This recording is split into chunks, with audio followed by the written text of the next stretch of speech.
Hola, yo soy Horacio Pérez y esto es Investigando la Investigación, un podcast donde investigamos cómo investigan los investigadores, tanto en la academia, industria e independientes. Todo ello mediante entrevistas y debates abiertos, técnicas y estrategias para mejorar todas las partes del proceso investigador y, no menos importante, opiniones abiertas que espero llamen tu curiosidad y te hagan también reflexionar.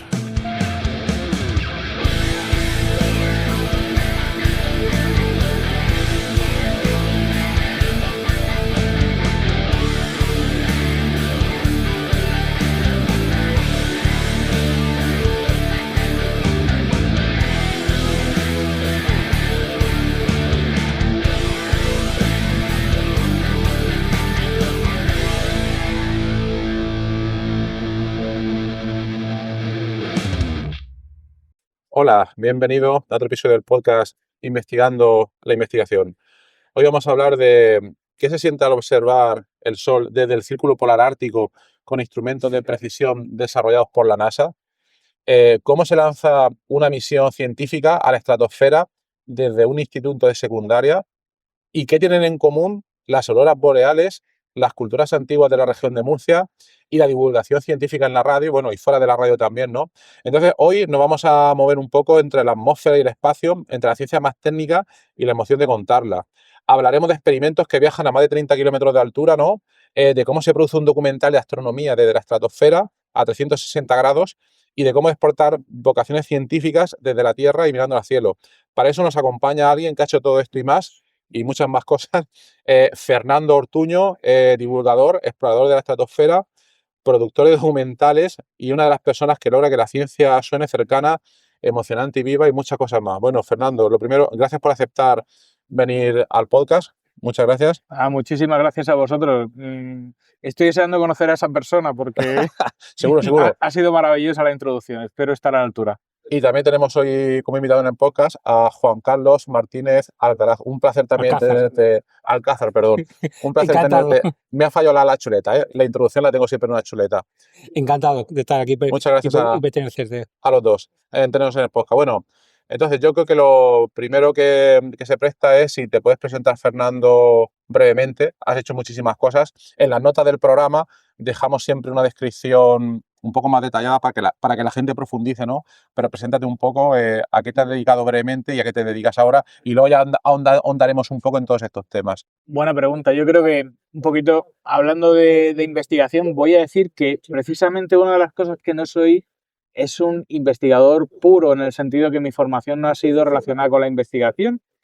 De hecho, ha sido relacionada con las ciencias del trabajo, que es mi formación académica.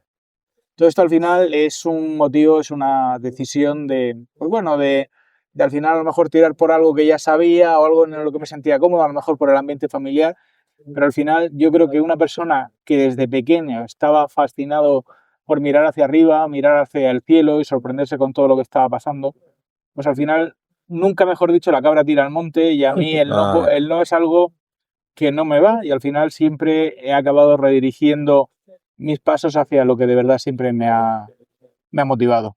Muy bien, y entonces como hoy vamos a hablar un poco de divulgación, aunque dice que no eres investigador, pero hay mucho de ciencia ahí, ¿en qué momento tú estudiaste ciencias empresariales o...? Sí, lo que antiguamente eran relaciones laborales, hoy el grado de ciencias del trabajo, efectivamente, sí. Ok, entonces, ¿en qué momento decides, no sé, seguir tu motivación, por decirlo de alguna manera, y dedicarte a todos estos temas de divulgación? Y también yo veo un fuerte componente de astronomía. Sí. No es algo común en alguien que estudie este tipo de cosas. Pues es que mientras que yo estaba estudiando, yo la divulgación me tengo que remontar. Mi primera experiencia con la divulgación fue cuando en el colegio me pidió, mi profesora en aquel momento me pidió que hiciera un artículo. Era como, oye chicos, tenéis que redactar un artículo periodístico. Y yo el primer tema que escogí fue un tema de divulgación. Y de hecho, creo que me salió también que la profesora me dijo, Fernando, no lo pueden hacer los padres. Digo, pero si a mi padre no le gusta el tema de la divulgación científica en absoluto, digo, si soy un loco. De hecho, lo que sí que hicieron ellos conmigo fue regalarme una colección de libros sobre temas muy variados y hoy en día esa colección todavía sigue en mi casa y el libro que está absolutamente desgastado es el que hablaba del espacio. O sea que es algo que yo creo que lo tengo desde el momento uno en el que nací, en el que tuve uso de conciencia, pues empecé a interesarme por la divulgación y nunca lo dejé. ¿Es alguno conocido, tipo Carl Sagan o cosas de este tipo? No, era una colección bueno, pues se puede decir la editorial, que era la Se puede editorial decir lo que Salvat, quieras. que se llamaba El Mundo de los Niños y Vaya. eran diferentes, que si los países, cuentos, historias y demás, cosas muy culturales, era como una especie de llamar la atención a los niños, estaba enfocado a los niños para enfocarles sobre muchísimos temas y a mí el que me fascinó y el está absolutamente desgastado son dos, uno principal que es el del espacio, el que se dedicaba al espacio, y otro era el de conocer el mundo. Y al final yo creo que han sido mis dos pasiones fundamentales, el moverme mucho por el mundo y hacer muchos proyectos allá donde puedo. Siempre tengo que si visitar zonas polares, zonas desérticas, zonas que llamen muchísimo la atención y por otro lado, pues eso, el salir fuera, aunque sea o mentalmente o con ingenios o con alguna motivación que estemos haciendo, al final poquito a poco lo he ido consiguiendo. Muy bien, entonces esa es tu motivación inicial, que por cierto parece que este es un comentario típico de viejos, pero las colecciones de libros han cambiado mucho desde aquel entonces hasta ahora, ya tenemos unos años, ahora no sé a dónde llegarían todos esos libros, pero bueno, hay que intentarlo, hay que tenerlos en casa. Entonces, bueno, la siguiente pregunta sería, vale, tú tienes toda esa motivación, ahora vamos a empezar a ver un poco toda la gran cantidad de cosas diferentes pues, que has hecho, pero ¿en qué momento empiezas a conectar toda esta pasión que tú tienes por la ciencia, la astronomía, etcétera, a estas misiones que estamos viendo aquí, que son un poco más llevadas a la Tierra, puede hacer cosas, ¿no? Por ejemplo, yo he visto en tu currículum, en tu historia de cosas pues, que has hecho, la participación en el proyecto Sunrise 2 con la NASA. Sí. Hay muchos, pero porque no los he puesto en orden, tengo una chuleta, sí. Entonces, ¿cuál fue el primero que tú realizaste que supuso, por ejemplo, colaborar o trabajar con una agencia de este tipo? ¿Y cómo se puede llegar a eso? Porque a lo mejor tú tenías la intención o la motivación, pero hay que hablar con gente y que tener una red de contactos. Son muchas cosas. Pues llegué al telescopio Sunrise precisamente a través de la divulgación, o sea, no a través de la ciencia por investigación, sino a través de la ciencia por su divulgación. Y es que en un momento dado, bueno, pues hicimos un pequeño experimento de esto de atrévete a hacer algo que llame la atención, que sea disruptivo, y estaba rodeado de un grupo de ingenieros que estaban enfocándose en su carrera hacia temas aeroespaciales y demás, y ¿por qué no hacemos uno de estos globos? No podemos llegar al espacio hoy en día, pero pues sí podemos hacer uno de estos globos que sale por encima del 99% de la atmósfera, que vamos, no es moco de pavo. Pasamos de unos 1013 milibares que tenemos a nivel del mar, pasamos a unos 50, 40 milibares, es decir, estamos casi en condiciones de vacío y muy similares a las del espacio.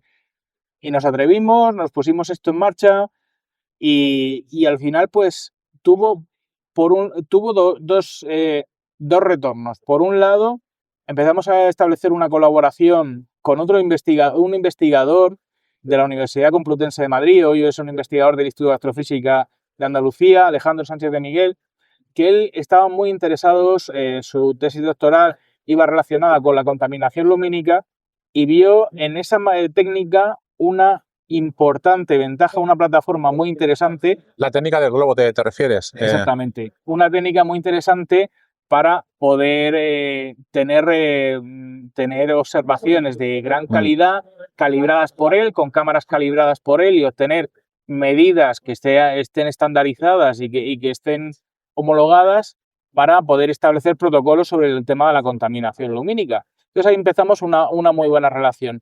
Y por otro lado, a través de la divulgación, empecé precisamente con el director de la revista Astronomía, Ángel Gómez Roldán, con el cual he colaborado como... Esa revista es de hace tiempo, ¿no? O sea, estamos hablando de los años 80. Sí, la revista Astronomía es una revista de los años 80 que luego se fusionó con...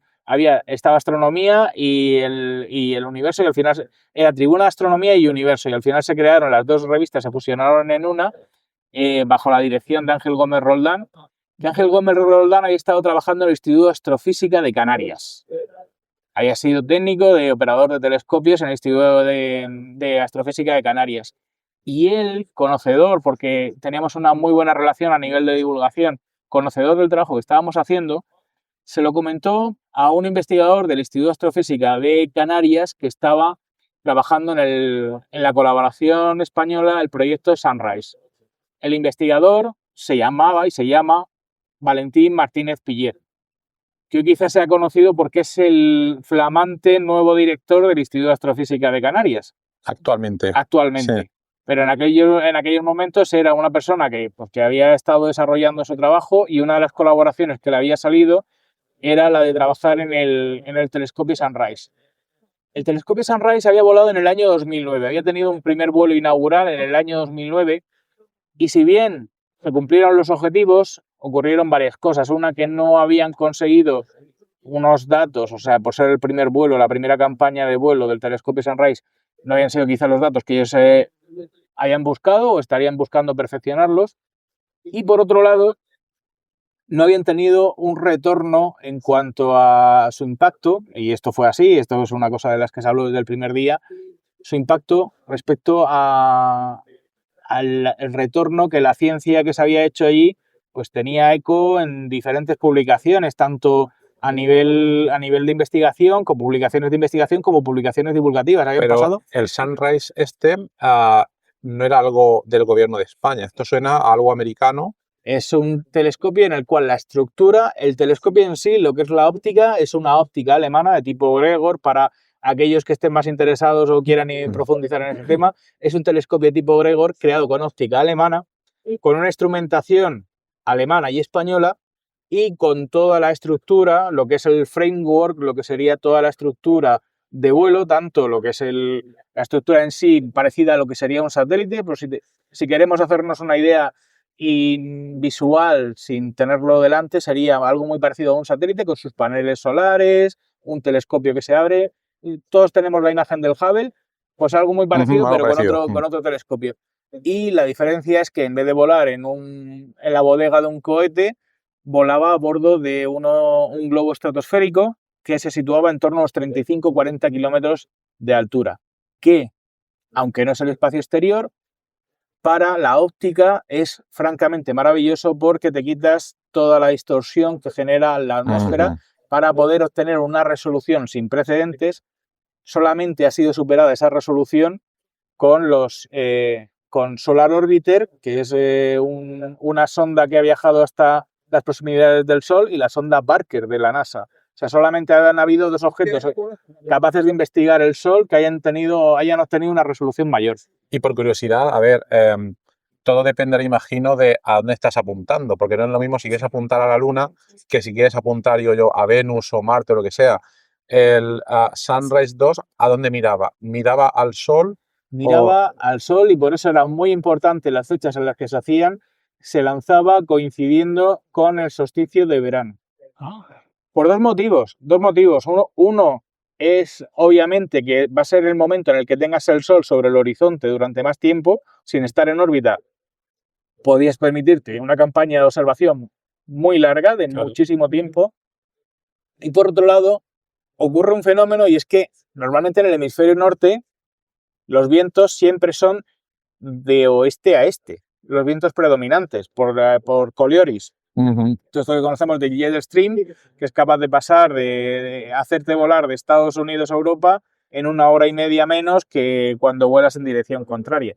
Pues esto lo que ocurría es que justamente en esa época cercana al solsticio, en junio, ocurre un fenómeno, y es que se rompe el vórtice polar. Todos los años, es cíclico. Y en ese momento el viento deja de soplar de oeste a este y vuela de este a oeste. ¿Y esto por qué era interesante? Porque si ahora ya estamos en problemas con Rusia, en aquellos tiempos, a nivel técnico, estábamos en básicamente los mismos problemas.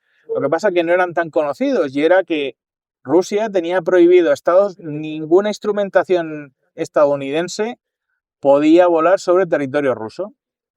Ya, y claro, como la estructura, la instrumentación, muchas partes de los instrumentos que volaban allí ya fueran...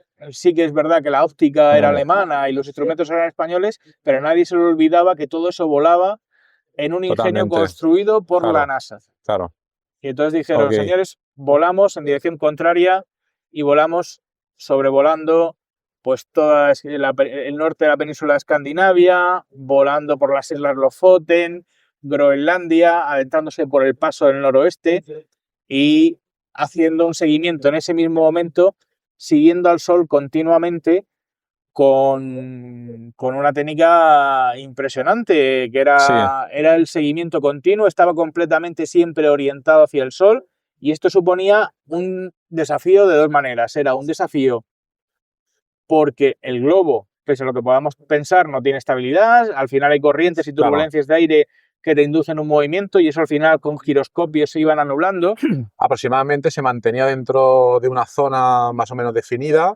Sí. Por lo que tú comentas, se mantenía por el hemisferio norte, tipo Groenlandia, por lo que has comentado. Sí. De hecho, hubiera podido regresar si no es porque Rusia lo tenía prohibido. Básicamente se tenía que aterrizar o bien en Canadá o como muy lejos en Alaska, porque una vez que ya te adentrabas fuera de Alaska, volvías a encontrarte Islas Kuriles y te volvías a encontrar en territorio ruso. Porque una cosa por ignorancia, ¿un globo de este tipo tiene algún tipo de margen de maniobrabilidad? No. No, esto es, estás allí, tal. No, esto es una... Como los globos normales.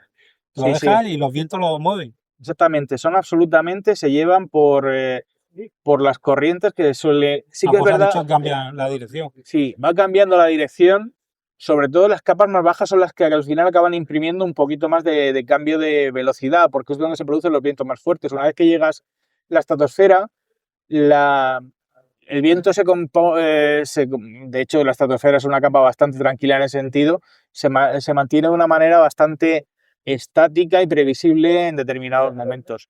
Y eso hacía pues, que se pudiera prever, había ensayos, nosotros los días antes del lanzamiento, lo que estábamos haciendo todos los días teníamos un briefing donde el meteorólogo era, por así decirlo, era básicamente, si no era Dios, era casi Dios, porque era al final el que iba a dar el go definitivo. O sea, ¿Y tú estabas allí, en, digamos, la base de lanzamiento en Estados Unidos, o en qué sitio era? La base de lanzamiento se determinó, el CSBF de la NASA, que es el laboratorio, es el centro que se dedica a eso. Ya sabemos que la NASA tiene varios centros, el centro Johnson, el Ames, el Ares, tal.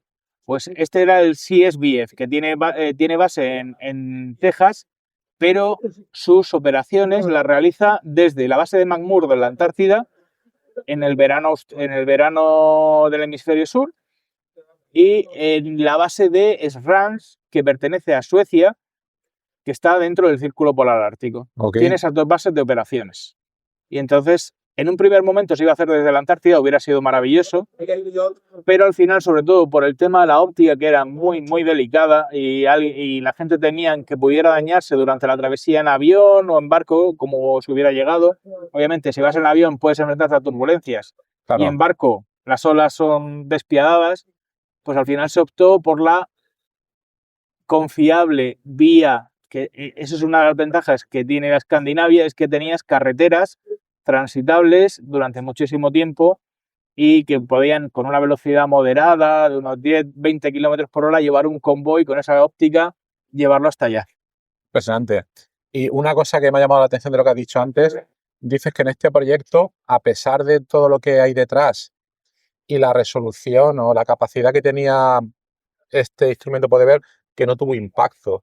No tuvo impacto. El impacto puede ser a diversos niveles científicos, de sociedad, divulgativo, etcétera. Sí. ¿Pero por qué? Porque no se tuvo en cuenta un paquete de acciones de divulgación o... Claro, yo creo que ahí está uno de los elementos claves que ocurrió en ese momento. Y es, por un lado, yo entiendo que al ser la primera campaña de observación, básicamente estás comisionando un instrumento, lo estás comisionando, y al comisionar un instrumento no vas a tener unas medidas que sean más elaboradas que cuando ya le tienes la práctica hecha al instrumento y sabes hasta dónde puedes llegar. Y por otro lado, tuvieron cero impacto y nos lo dijeron así, nosotros esperábamos tener un impacto en algún medio de comunicación porque era un elemento importante de una colaboración científica dentro del Plan Nacional del Espacio de España, era un elemento importante. Pero han dicho del Plan Nacional del Espacio de España. Claro, sí, esos planes existen. Esto no tengo ni idea, es la primera vez que lo escucho. Así, ¿qué significa? Sí. Eso, a ver, yo soy del ámbito de más biología, química y tal, pero no me suena, lo cual a lo mejor es también un fallo del sistema, que los demás no nos suenen ese Claro, tipo de cosas. es que a diferencia de otros países donde sí que se tiene una agencia que centralice el espacio, hasta ahora que se ha montado la Agencia Espacial Española recientemente y que están, bueno, ya se sabe que tiene sede en Sevilla y poquita cosa más, se está creando esa estructura. Al final todo estaba dividido en determinados centros de investigación que generaban instrumentación, Instituto de Astrofísica de Canarias, Instituto de Astrofísica de Andalucía, algunas universidades que aportaban a estos proyectos de manera independiente, pero al final todo esto se estructura a través de un Plan Nacional del Espacio. Es una estrategia que se crea y una comisión que va siguiendo ese Plan Nacional del Espacio y un director de ese Plan Nacional del Espacio. ¿Por Pues qué? Porque no existía una estructura jerarquizada, una organización jerarquizada en este país que aglutinara todo esto y aglutinara todos los recursos. Estaban distribuidos de manera descentralizada. Pero en cualquier caso, este proyecto era realizado entre España, por lo que comentas, Estados Unidos y quizás había más países. Y lo que más me sorprende es que con toda la coordinación que hay que tener para mandar este instrumento a la estratosfera y todo el despliegue técnico, no sé si es que a veces la gente no considera luego todo lo que tiene que venir después, no está planificado para nada y a lo mejor es un fallo porque son únicamente científicos, ingenieros y políticos los que se dedican a este tipo de cosas. Parece que hay falta un componente más de divulgación. Sí. Que no sé si tú estabas dedicándote a eso o a lo mejor más a participar en la... O sea, quiero decir, como tú haces mucho de divulgación, si tú estabas en la parte... De hecho, la clave por la que nosotros participamos en este proyecto fue con cargo a el proyecto, esta campaña del telescopio Sunrise, al final tenía una serie de fondos destinados a acciones de divulgación. Y lo que se decidió es, chicos, apostamos por vosotros, este presupuesto, Vosotros. el presupuesto divulgativo va para vosotros. Y queremos que hagáis algo. Pensad en algo que podamos hacer con divulgación. Entonces, pues al final empiezas a darle vueltas a la cabeza, ¿qué podemos hacer? ¿Qué podemos hacer? Y la verdad que estás pensando y dices, oye, pero es que este sitio es fantástico, ya solamente así lo que vamos a poder captar de allí, aparte del Sol, que es la investigación, el retorno científico, lo que vamos a mostrar es la operación del propio telescopio, cómo está continuamente enfocando al Sol, que era algo maravilloso, era algo, una auténtica obra de ingeniería. ¿Es la primera vez que se conseguía esto? Que se estaba haciendo con esta técnica que era estabilizar el globo, estabilizar para que no se produjeran turbulencias dentro de la propia observación del telescopio, que estuviera siempre bien orientado. Incluso se hacían campañas de simulación digamos que el telescopio se comportaba, tenía una especie de sensor que estaba siempre intentando estar totalmente alineado con el Sol. ¿Y cómo lo hacíamos? Cuando no teníamos Sol, porque obviamente en las zonas árticas es muy difícil tener el Sol, o lo tienes todo el tiempo o no lo tienes. Durante las semanas de preparación previas, pues se había ido a Hollywood, y esto es literal, esto nos lo explicaron, se había ido a Hollywood y se había adquirido un Fresnel, uno de estos... Un Fresnel, para que lo entendamos, es un espejo, ¿no?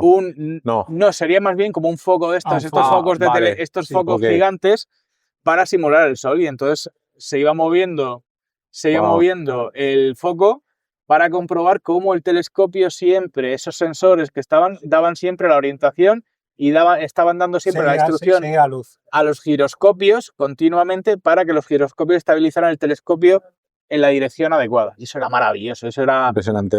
Sí, eso era una auténtica obra de arte. Y nosotros por lo que quisimos fue mostrar precisamente ese trabajo. Nuestro instrumento se llamaba IRIS, o IRIS, como lo queráis llamar, que es Image, es algo muy sencillo, es el acrónimo de Image Recorder Instrument for Sunrise. Instrumento de... ¿Tiene sentido? Claro. Sí.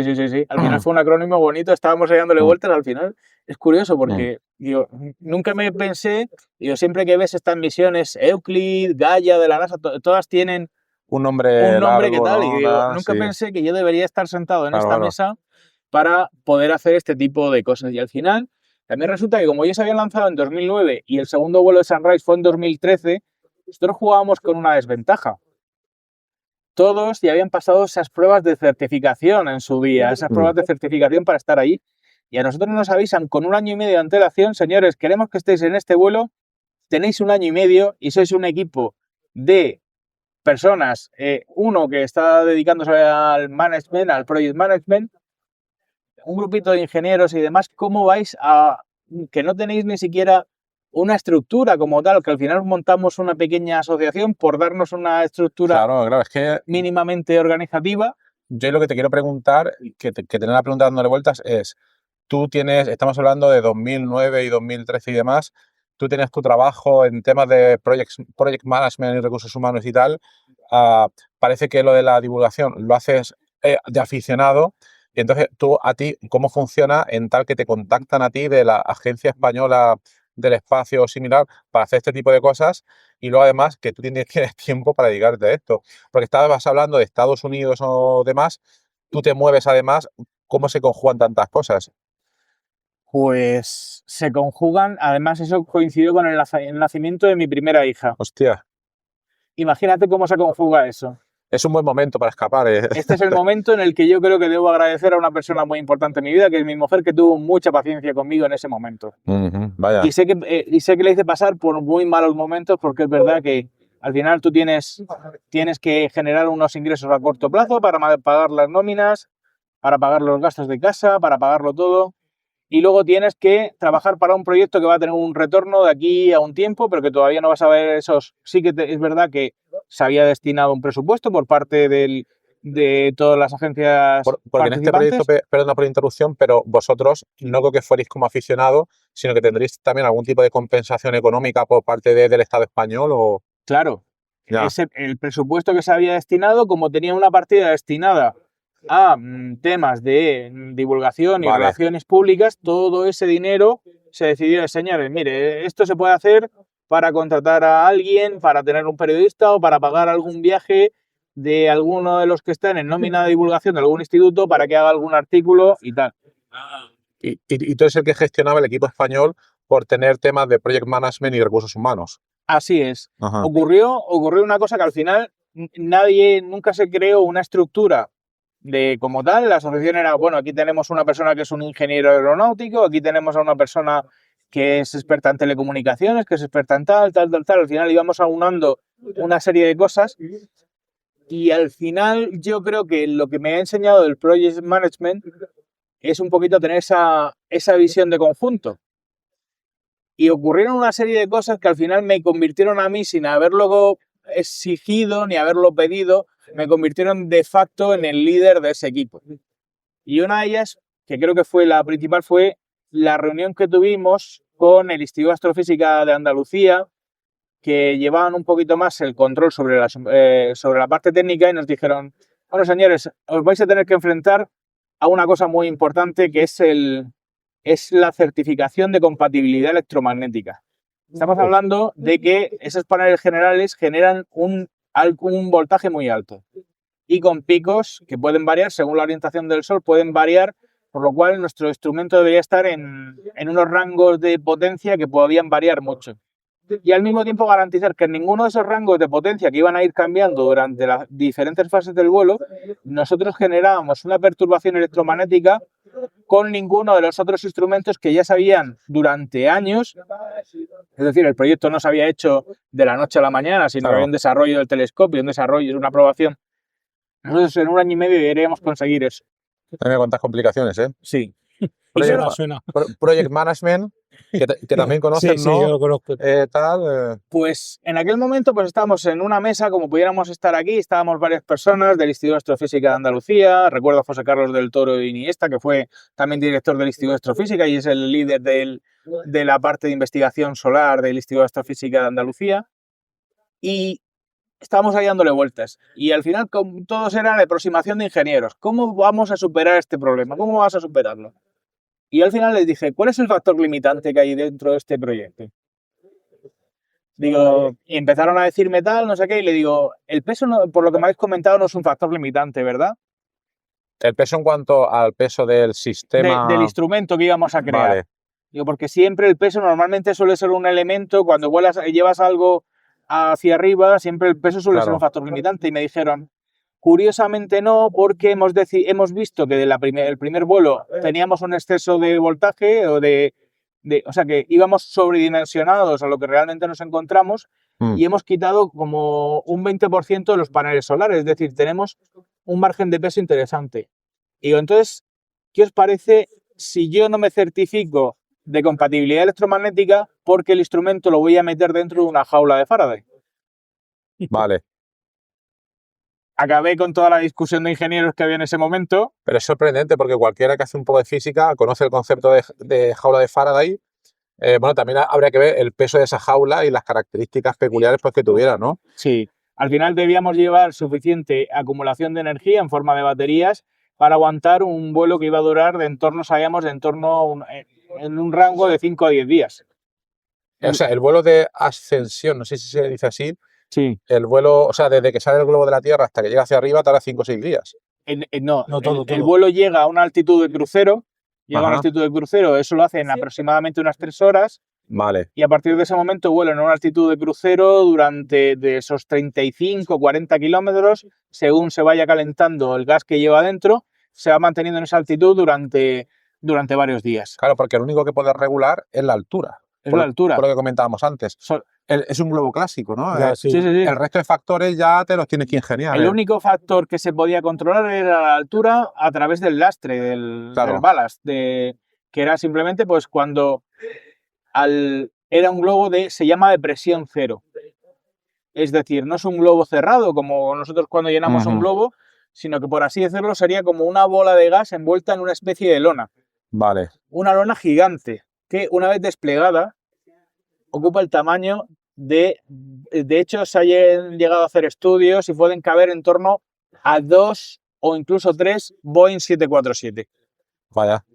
Es considerable. Sí. Por De hecho, tamaño, ¿no? ya se nos advirtió cuando estábamos en la base de Ranch que una vez que lanzáramos se iban a dar una oleada de reportes de ovnis en Noruega. Siempre ocurre. Se me ocurre, Es cíclico, sí. Siempre que ellos hacen una campaña, claro, es un objeto tan grande, circular, Claro. que se está observando, está a 40 kilómetros de altura, pero es tan grande que la gente está viendo un disco en mitad de la nada allí y siempre lo veían en esa misma época. Se ponen ahí a huevo también a los O sea, que noruegos. también soy culpable de algunas observaciones. Sí. Y además esto sucede más en verano, ¿no? Cuando están ahí. Sí, exactamente. Claro. Que encima le está dando el sol. Pues es posible que incluso, aunque es el sol de medianoche y está abajo sobre el horizonte en Noruega, pero arriba está dando con una inclinación suficiente para que tú veas un disco blanco, porque ni siquiera estás con la difuminación del horizonte, estás viendo algo que sabes que debe estar lejos porque se está viendo un color que no es el color del atardecer. Pues yo, volviendo al tema de la cosa que comentabas, a mí lo que me da la impresión de que en estos equipos multidisciplinares, con muchos ingenieros y demás, siempre me da la impresión de que siempre es importante que haya un perfil un poco muy diferente, como en tu caso que venía del Project Management y de los recursos humanos, para que aporte algo que los demás pues no están viendo, como todo esto pues, que estabas comentando, ¿no? Sí, pero también te diría que sí que es cierto que a mí me ayudaba el tener un background de ciencia, de haber empapado siempre ciencia toda la vida. Claro, tú tenías la ventaja, sí, claro, de entender la parte técnica. A mí, precisamente, me situó en el lugar adecuado el haber estudiado una carrera totalmente alejada del tema científico, me situó en el lugar adecuado porque aporté esos conocimientos al background que yo ya tenía científico, de haberlo vivido siempre desde el colegio, desde muy pequeño, el instituto y demás, toda esa parte que me gustaba mucho de la ciencia, a incorporarla desde una perspectiva totalmente diferente. A mí me situó, empecé a meter elementos nuevos que nadie tenía, que era cómo íbamos a organizar cargas de trabajo, cómo íbamos a organizar, cómo identificar problemas y cómo solucionarlos rápidamente. Porque es que a mí me da la impresión de que tú eres un científico con esteroides, como se suele decir, porque al final tú tienes ese mismo conocimiento porque por todo lo que estás describiendo, tú tienes más o menos el mismo conocimiento técnico por lo que te has empapado. La revista de Astronomía en los años 80, luego todo lo que te habrás empapado después, y luego a nivel de formación académica, el tema de recursos humanos, pues yo creo que hace que uno tenga una visión un poco más amplia que los demás, que a lo mejor están metidos solos en temas de ingeniería y todo este tipo de cosas. Entonces es interesante. Sí, por ejemplo, otra de las cosas que ocurrió, y era durante la preparación, debíamos hacer un presupuesto térmico porque, claro, las baterías no se van a comportar de igual manera trabajando a una determinada temperatura que a otra. Sabemos que pierden eficiencia y entonces debíamos saber qué condiciones nos íbamos a enfrentar durante el vuelo. Bien, teníamos a un ingeniero aeronáutico que estaba trabajando en ello, que había estudiado una parte sobre el desarrollo térmico que se podían encontrar. Y claro, al final hay una serie de fórmulas que se llaman ISA. ISA es International Standard Atmosphere, o sea, la atmósfera internacional estándar. Claro, tú haces esa fórmula basándote en esa fórmula que funciona para cualquier sitio, pero resulta que no funciona en esas latitudes y en esas claro. fechas en concreto. ¿Dónde la necesitas? Y resulta que teníamos una anomalía positiva. Nosotros habíamos pensado que las baterías iban a... De hecho, pensábamos que se iban a enfriar y íbamos a tener un problema. Y nos dimos cuenta, analizando, yo empecé a revisar otra serie de documentación relativa al primer vuelo, y digo, es que aquí hay algo que me está fallando. Digo, porque estoy viendo y creo que uno de los problemas que tuvieron, por el que tuvieron que quitar paneles solares, es porque tenían exceso de temperatura. Al final nos dimos cuenta de una cosa muy absurda que nadie había tenido en cuenta, y es que el albedo de la Tierra normalmente suele ser aproximadamente, pues si me parece que la Luna es 11/100, nosotros estaremos, la Tierra está en 26/100. Uh-huh. ¿Cuál es el albedo que tenemos sobre Groenlandia?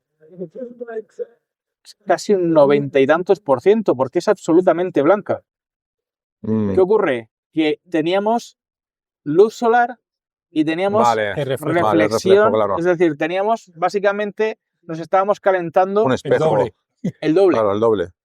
Porque la Tierra no estaba absorbiendo nada. Groenlandia reflejaba absolutamente toda la radiación solar, es decir, toda la radiación venía de nuevo de vuelta, así que nos estamos calentando doblemente. ¿Cuántas cosas pasan con Groenlandia? Y no nos vamos a meter actualmente lo que a lo mejor pueda pasar.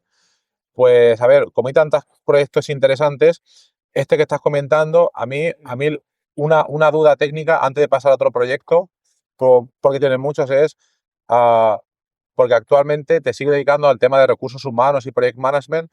¿No te has planteado o no se te ha figurado la situación alguna vez dedicarte a tiempo completo a este tipo de cosas? A ver, está claro de que a lo mejor no existe. Vivimos en Murcia, para el que lo esté escuchando, estamos en la ciudad de Murcia, ¿no? No es una región muy tecnológica, pero existirá la posibilidad de que si te mueves a otro sitio poder dedicarte a un trabajo de este tipo, donde aunas labores de project management con tecnología y no investigación, pero más cosas técnicas. Desgraciadamente sí, esto es una de las cosas que es una lacra de nuestro entorno actual, es decir, muchas veces no tenemos esa facilidad. Aparte, esto lo he notado incluso dentro de mi labor de project management, de mis trabajo como project management. No es lo mismo hacerlo en Madrid, como he tenido que estar trabajando recientemente, donde es un ecosistema mucho más vivo. ¿Qué tal? Sí que es verdad que existe la centralidad en determinados órganos y tal, y es muy difícil. Y si uno quiere seguir aferrado a la tierra y aferrado a su entorno y demás, claro, al final tienes que pagar un peaje por ello. Correcto.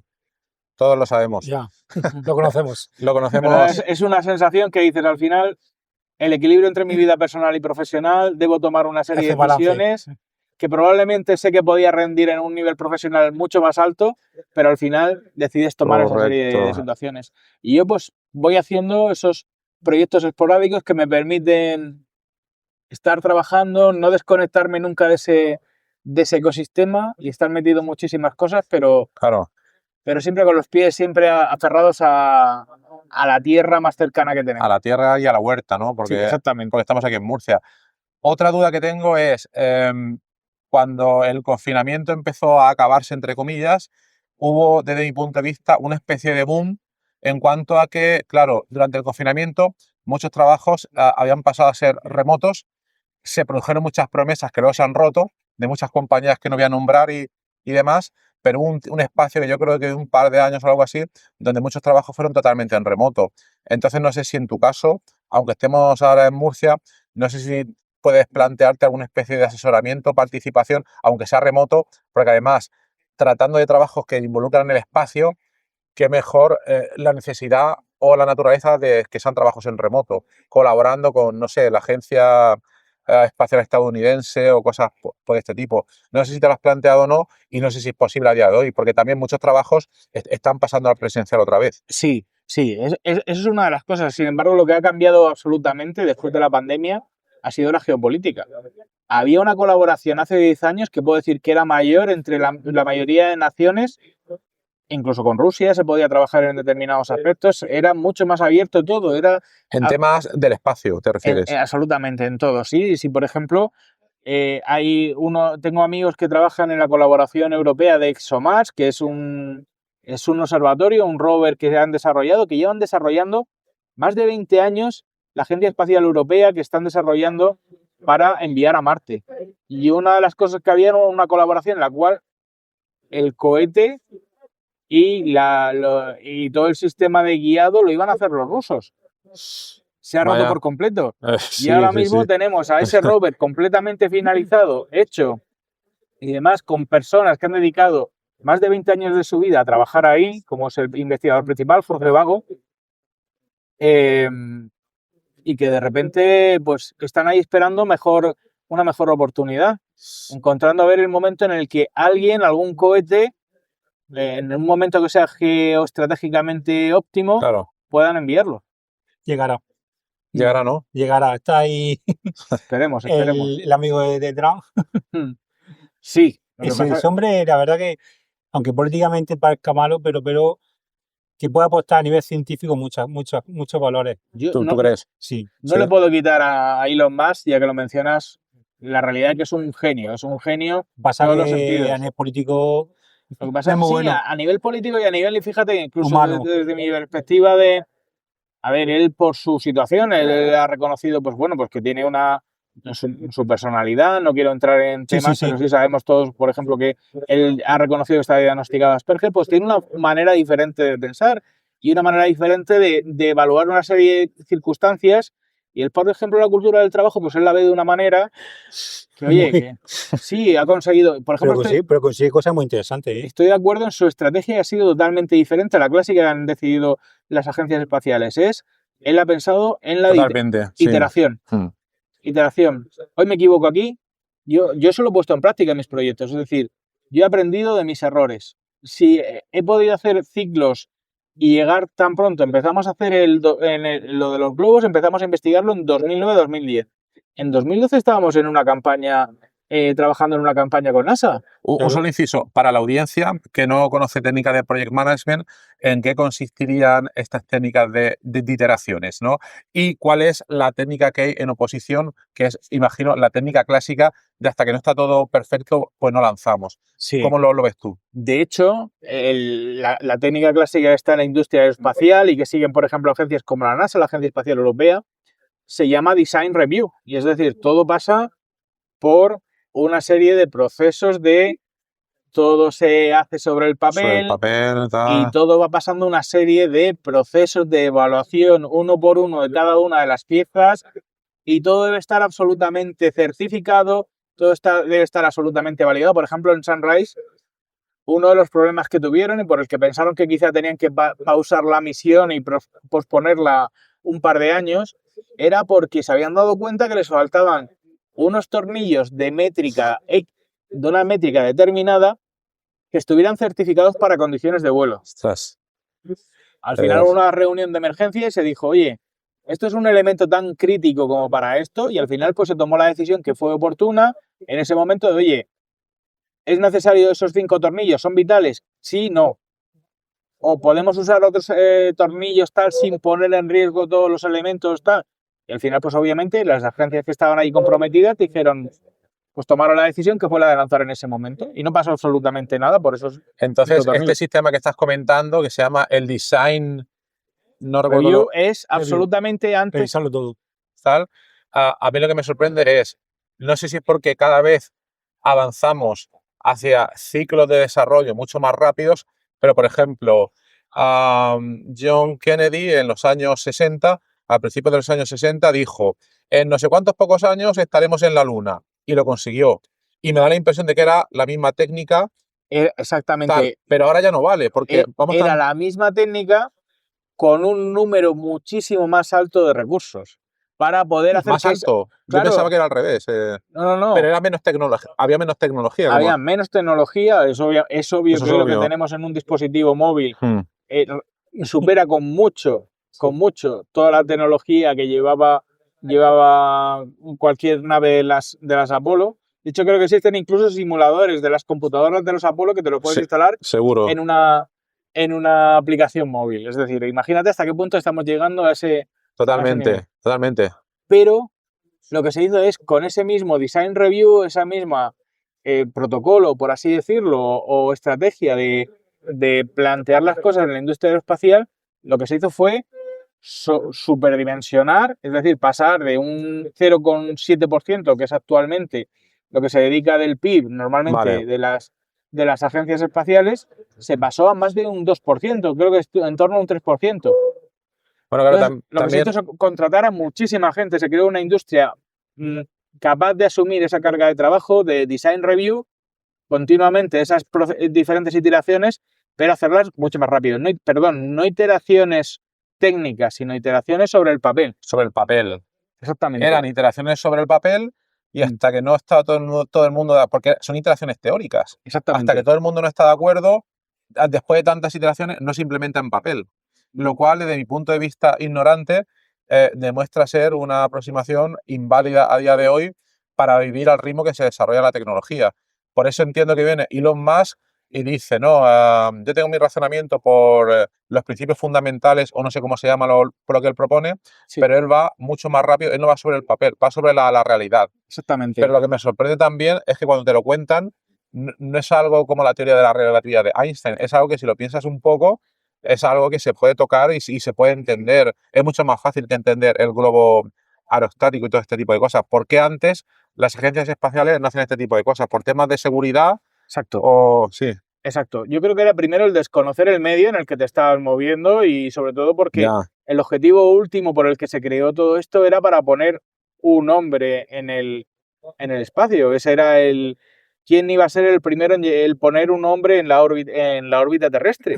Y estaba claro que debías tener una serie de protocolos que fueran muy seguros, muy fiables y asegurarte muy bien de lo que estabas haciendo. Por eso los americanos perdieron en un primer momento el primer paso, que era el de sacar el ser humano a órbita. Los rusos primero tenían una serie de ventajas y era que se habían llevado, por así decirlo, la mejor parte de la tecnología rusa que todos de la tecnología alemana que todos saquearon en su momento. Los americanos se llevaron a Von Braun y su equipo, pero ellos se habían llevado muchísimos más elementos y tenían mayor potencia. Y además optaron por diseños mucho más fiables.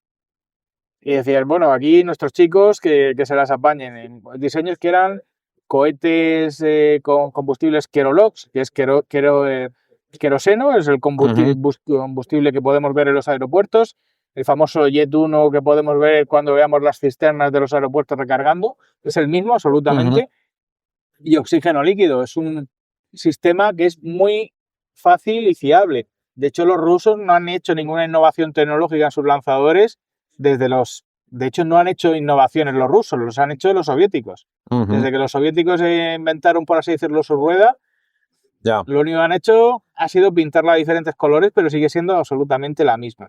Pues los americanos se tuvieron que enfrentar primero a eso. Y decidieron que, como su economía era mucho más fuerte que la rusa, decidieron que apostar, lo que luego trasladaron a toda la estructura de su gobierno con la guerra de las galaxias, la famosa guerra de las galaxias, que es decir, si jugamos a gastar más dinero, nosotros tenemos una ventaja competitiva. Rusia siempre podía subir más que los americanos. El tema era, ¿en términos de inversión o de tamaño? Rusia, en temas de tamaño de cohete, en temas de ingeniería, era superior. Así. Claro, entonces lo que había que hacer era crear nuevos retos, el tema de un acoplamiento en órbita, es decir, ¿cómo vamos a llevar esto? Pues oye, tendremos que lanzar una nave o dos naves, o por lo menos que dos naves se encuentren en órbita, lo que le llamaban la maniobra de rendezvous, la maniobra de acoplamiento en órbita. Todo eso al final eran cosas en las cuales Rusia nunca había jugado ese partido. Y entonces ellos decidieron, aquí metemos a un montonazo de gente a investigar sobre eso. De golpe tal... Y como los rusos no tienen ni idea de todo esto, y estos son hitos que se van a encontrar, aquí les vamos a poder ganar. No eligieron la Luna porque fuera difícil, no. Era por demostrar... La eligieron porque vamos a jugar en un terreno donde ni tú ni yo tenemos ninguna ventaja estratégica. Y si la tenemos, la vamos a generar en torno al dinero. Entonces se puede decir que la victoria americana en aquel tiempo fue una victoria mental o de estrategia más que de tecnología. Exacto. Y si fue así, ¿por qué los rusos no tenían esa mentalidad? Porque era otra política, otra manera Sí. Eh, eh, es, es lo que me sorprende, ¿no? Porque al final, igual que tú estabas comentando antes, en el ejemplo que has comentado de Project Management, que hay alguien que gestiona las cosas, no sé si es que la gestión del sistema ruso en aquella época, bueno, y quizá ahora mismo también, era un poco deficiente, que no permitía la innovación a nivel interno y que todo el mundo hace, no, es que tienes que hacer este tipo de cosas. Ellos lo que hicieron fue escalar lo que ya tenían de los V2 alemanes, escalarlo a un nuevo formato y plantearlo pues, con sus necesidades. Y al final eran necesidades que se creaban en torno a objetivos que también eran balísticos, militares. Es decir, al final tú estabas desarrollando un cohete, pero la oficina que desarrollaba el cohete, pues también estaba desarrollando un cohete que iba a ser un misil balístico intercontinental en algún momento, pero eso también lo hacían los americanos. También lo que ocurrió es que la NASA fue una apuesta muy inteligente de los Estados Unidos, es decir, unificar en una única centro de investigación todo el esfuerzo espacial. Eso no existía en Rusia. En Rusia, aunque existe Roscosmos como tal, Roscosmos es, por así decirlo, una amalgama de diferentes oficinas técnicas que existían, Ya. en las cuales, pues en un momento dado, por ejemplo, el referente era Korolev, pero luego había mucha gente por ahí por su alrededor que a Korolev se la quería encargar porque quería que se le asignaran proyectos a su oficina, es decir, había una competencia interna. Y esa competencia interna siempre estaba dispuesta, era muy cruel entre ellos, eran muy crueles, mientras que los americanos habían decidido, señores, vamos a regar de dinero la NASA, vamos a centrarnos en un único objetivo. Okay. Vamos a buscar todo aquello en los cuales los rusos no son buenos y lo vamos a incluir en nuestro diseño para tener una ventaja competitiva sobre ellos. Fue una buena estrategia y entonces, volviendo a lo que tenemos... Fue una buena estrategia de Project Management. De Project Management. Siempre está el Project Management ahí, ¿no? Pues el Project Manager. Por eso es Project Management, ¿eh? Porque también, bueno, podríamos tirar horas y horas. El Project Management también tiene una fama... Hay mucho sobre lo que contar, ¿no? Pero sí, bueno. al final también el Project Management ha entrado en un ciclo que yo también lo considero. Hace poco estábamos estudiando, un compañero y yo, también Project Manager, en uno de los proyectos que estábamos haciendo para una empresa con la que trabajamos. Estábamos hablando y diciendo, oye, ahora que nos hemos visto esta nueva técnica que están hablando, de las típicas que se hablan, que si Six Sigma, que si Agile, que si tal, le dices, ¿esto es algo que realmente nosotros no conozcamos?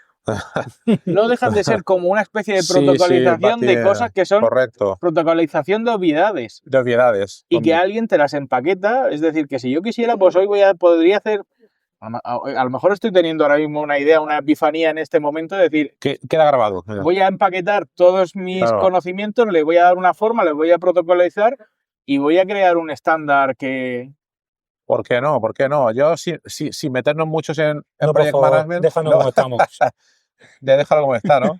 Pero, por ejemplo, bueno, no por meternos en esos temas, tú conocerás las metodologías Scrum y las metodologías Agile y la metodología Lean Startup.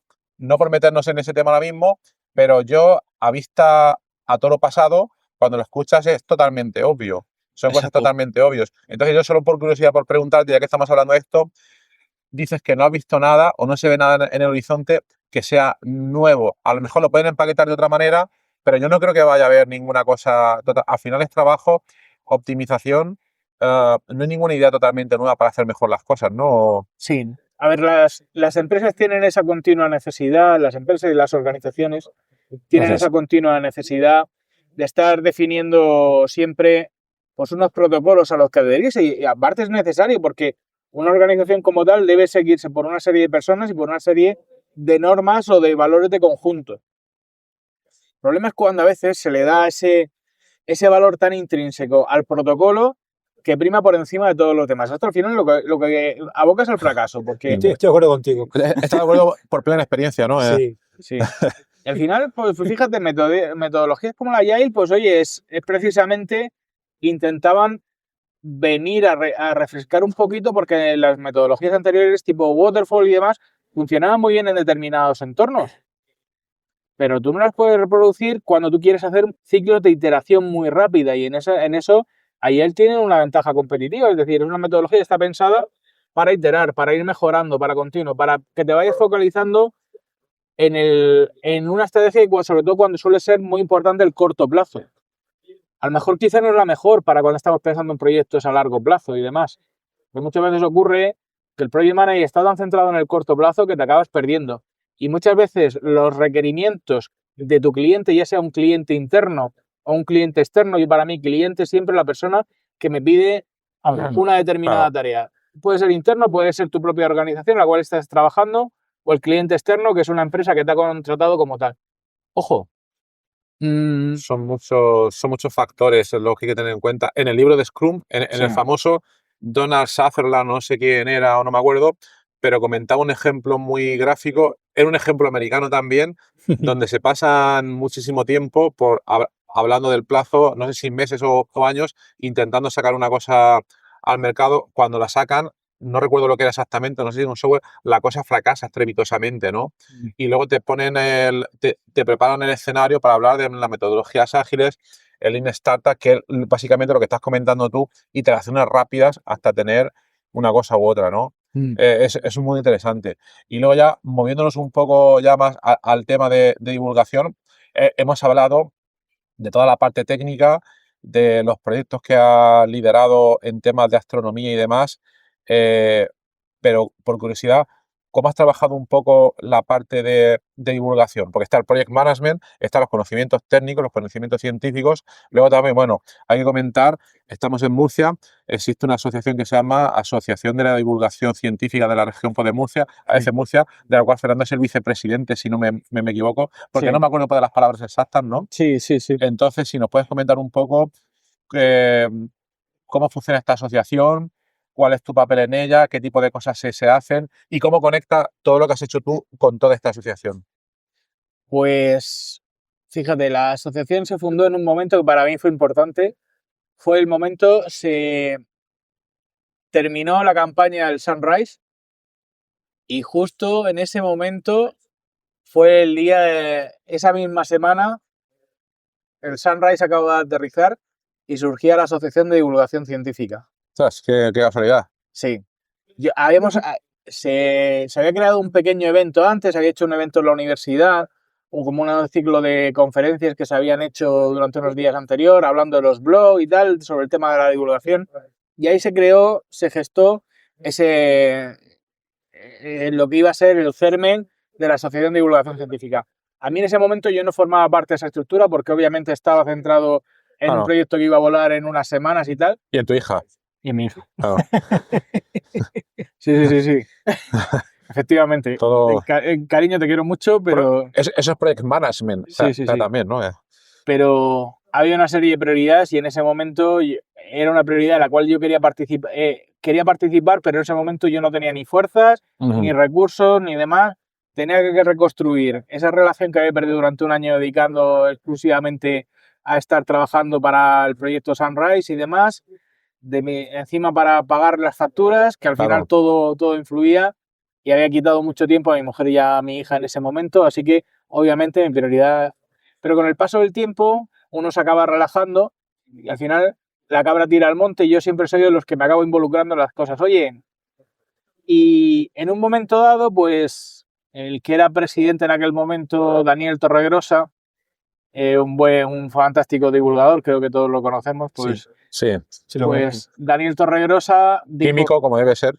Pero bueno. Pues Daniel Torregrosa dijo que, bueno, pues que él creía que ya había terminado un ciclo y que debía ser alguien tal. Y aparte fue una actitud bastante limpia, que no fue como nadie inspectore, vamos a pasar de una persona a otra, sino que fue algo de vamos a abrir esto. Y yo, fíjate, recuerdo que en ese momento que leí el correo estaba al lado otro famoso divulgador, estábamos en un evento y estábamos hablando, tal, no sé qué, y le comenté, digo, pues que acaba de dimitir Daniel Torregrosa y dice que a ver quién se presenta. Y yo tengo la candidata perfecta, que era María José Moreno, la actual presidenta. Lo que sí que no tengo es mucha capacidad de persuasión, porque yo llamé en ese momento, estando hablando con ese divulgador, bueno, Pérez Estupiñán, que es conocido por programas de televisión y demás, Pues en ese momento llamo a María José Moreno y le digo, oye, tienes que ser la presidenta. María José Moreno, a convicción, yo no la puedo ganar en ninguno de los escenarios posibles. Entonces, al final, ella me convenció a mí, yo le dije a ella que fuera presidenta ella me convenció a mí de que fuera yo presidente. Y lo fui durante 7 años, desde el año 2017 hasta el año, 6 años, hasta el año 2023. No, perdón, hasta el año 2024, sí, 7 años. Y llegado el momento, le dije, María José, creo que ahora es el momento en el que yo ya llevo unos ciclos, no soy una persona acomodada, no me gusta estar en los sillones, ni me gusta poltronarme, y yo sé que tú tienes muchísimas ideas, eres una persona muy enérgica, y me dices, sí, pero si tú eres el vicepresidente, y digo, pues ahí mira, estamos, muy aquí bien. es tándem, es un tándem donde estoy encantadísimo porque ella tiene unas habilidades brutales para el tema de llevar la divulgación al máximo terreno. Y yo creo que complemento muy bien con ella, igual que me pasaba con los ingenieros, en que quizá donde ella tenga sus Claro. puntos más débiles yo le puedo reforzar, pero ella tiene una serie de habilidades absolutamente impresionantes. Somos testigos, bueno, de todos los eventos que está organizando últimamente la Asociación de Divulgación Científica en Murcia. Yo también soy socio. Entonces es una oportunidad excelente pues, para todo el tipo de cosas pues, que se hacen y demás. Entonces también por preguntarte, de todas las actividades que habéis montado en estos últimos 7 años, más o menos por lo que comentas, ¿qué es así lo que más te ha impactado o te ha llenado más de todas las actividades que habéis hecho? Organizamos un evento Naucas. Naucas, ok. Que para la audiencia que a lo mejor no lo conoce, ¿cómo se puede definir Naucas? Pues vendría a ser un evento donde se juntan quizá las mejores mentes de la divulgación de España hoy en día.